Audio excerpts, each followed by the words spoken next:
Serials గానీ, సినిమాల్లోకి గానీ, డబ్బింగ్ ఆర్టిస్టులు గానీ ఇట్లా రావాలి అని ఒక సీరియస్ నోట్‌లో అనుకుంటే, మీరు ఏం చెప్తారు? వాళ్ళకేదైనా సజెషన్ ఇస్తారా? ప్రతి వాళ్ళకి అంటే దాని గురించి మనం ఎంత శ్రమించాలి అనేది మన ఎక్స్‌పీరియన్స్‌తోనే తెలుస్తుంది.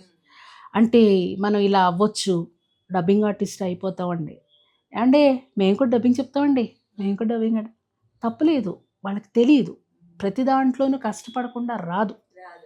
సో, నా ప్రస్థానం 30 ఇయర్స్ ఇండస్ట్రీ అని చెప్పాలి. అలాగా 30 ఇయర్స్ నుంచి కూడా ఇంకా నేర్చుకోవడంలోనే ఇంకా ఏదైనా ఒక ఎక్స్‌పీరియన్సే. ఏదైనా ఒక ఎక్స్‌పీరియన్సే. సో, ఏంటంటే ఇంత ఉన్నా కూడా ప్రతీదీ ఒక ఎక్స్‌పీరియన్స్‌గా తీసుకుంటున్నాం. వీళ్ళందరూ ఏంటంటే ఎక్కడెక్కడి నుంచో వస్తారమ్మా. వాళ్ళకి నేర్చుకోవడంలో తప్పు లేదు. ఇప్పుడు చాలా ఇన్‌స్టిట్యూషన్స్ వచ్చాయి దీన్ని క్యాష్ చేసుకోవడానికి. నేను అది కూడా ఆ మాట కూడా అనకూడదు. క్యాష్ అని ఒక ఇన్‌స్టిట్యూషన్స్ డబ్బింగ్ ఎలా చెప్పాలనే దానికి ఈ రోజున ఇన్‌స్టిట్యూషన్స్ ఉన్నాయి. ఒకప్పుడు లేవు.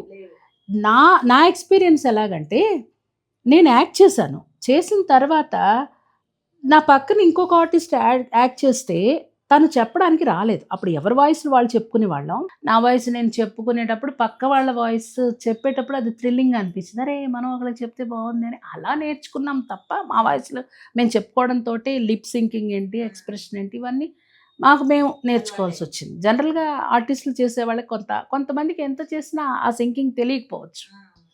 కానీ దేనికైనా ఒక ఇండస్ట్రీలోకి రావాలి అంటే మనం ఇంకా వెనకబడిపోయే ఉన్నామని చెప్పుకోవాలి. ఇది ఒక పెద్ద ఇండియన్ ఓషన్ కంటే ఎక్కువగా ఆపర్చునిటీస్ అనేది కుప్పలు తెప్పలుగా ఉన్నాయి.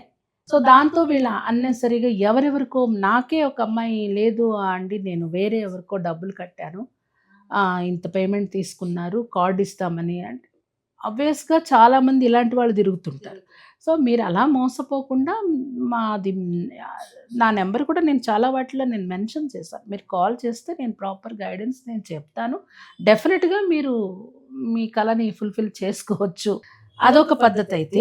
ఇప్పుడు ఏఐ రావడం వల్ల మాన్యుయల్‌గా చెప్పే వాళ్ళకి అంటే ఒక వాయిస్‌ని దానికి ఇస్తే చాలు 100 వాయిస్‌లు సృష్టించే విధంగా ఉంది అంటే ఎంతమందికి దీన్ని నమ్ముకుని ఉన్న వాళ్ళకి చాలా ప్రాబ్లమ్. అంటే స్టార్టింగ్ స్టేజ్‌లో ఉన్నవాళ్ళు అంటే అసలు స్టార్టింగ్‌లోనే అసలు అవసరం లేదు అనే స్థాయికి వెళ్ళిపోతుంది. మన కార్టూన్ ఫిల్మ్స్ కానీ వీటన్నిటికి మేము ఒకప్పుడు చెప్పేవాళ్ళం. పక్కనే చీమ, దోమ, ఎలిఫెంటు, పిల్లి, కుక్కకి అలా చెప్పి మేము పక్కనే "ఏయ్! ఎటు చూస్తున్నావు? నాకేవి అర్థం కావట్లేదురా. ఏమిట్రా చెట్టు మీద చీమ వెళ్తుందా?" ఇలా చెప్పి "ఏమిటి? నేను చీమని నన్నేం చేయకండి." ఇలా వాయిస్‌లు మార్చుకుంటూ వెంటనే అప్పుడు ఇంత టెక్నాలజీ లేదు కదా! అన్ని ట్రాక్స్ ఒకేసారి ఒక్కొక్క ట్రాక్ తీసుకొని మిక్స్ చేసుకునేవాళ్ళు. మీరు తెలుగు డోరేమాన్‌లో కూడా చెప్పారా? డోరేమాన్ వాయిస్ లాగా? డోరేమాన్ ఇమిటేట్ చేస్తానేమో గానీ ఒరిజినల్ అది ముంబై నుంచి వేరే ఆర్టిస్టులు ఉన్నారు. డోరేమాన్ వాయిస్‌లో చెప్పేవాళ్ళందరూ ఉన్నారు. అలా ఇప్పుడు మామూలు మన కార్టూన్ ఫిల్మ్స్‌లో కూడా అవే మేము చెప్తుంటాం. ఎందుకురా అమ్మో! సింహం వస్తోంది తప్పుకోండి అని ఒక వాయిసు ఆ పక్కనే. ఇంకోటి ఏమిట్రా నాకు భయమేస్తుంది సింహం వస్తుందంటే అని ఒకడు వెటకారంగా మళ్ళీ దాంట్లో కూడా మనం పలికించాలి. అలాగే పిల్లి, కుక్క ఇన్ని వాయిస్‌లు చెప్పుకుని ఇంతమంది బతికాము. ఈ రోజున ఏఐ వచ్చి మొత్తం ఎస్పెషల్లీ కార్టూన్స్‌లోనే వాళ్ళు మొదలు పెడుతున్నారు. పప్పెట్ షో లాంటిది ఒకటి పంచతంత్ర అని ఈటీవీలో వాటిల్లో కూడా ప్రతి బొమ్మకి ఒక ఆర్టిస్ట్ చెప్పుకుని కొన్నేళ్ళు బతికిన సందర్భాలున్నాయి. కాబట్టి నేను ఈ ఈ మీరు ఇంటర్వ్యూ సంగతి నాకిచ్చిన ఆపర్చునిటీ అనుకుని ఈ విధంగా నేను అడిగేదేంటంటే ఛానల్ వాళ్ళు కూడా దయచేసి ఏఐని కాకుండా కొంచెం ఆర్టిస్టులనే ఎంకరేజ్ చేయండి. కావాలంటే ఒకటికి 10 టేక్స్ తీసుకోండి చెప్తారు.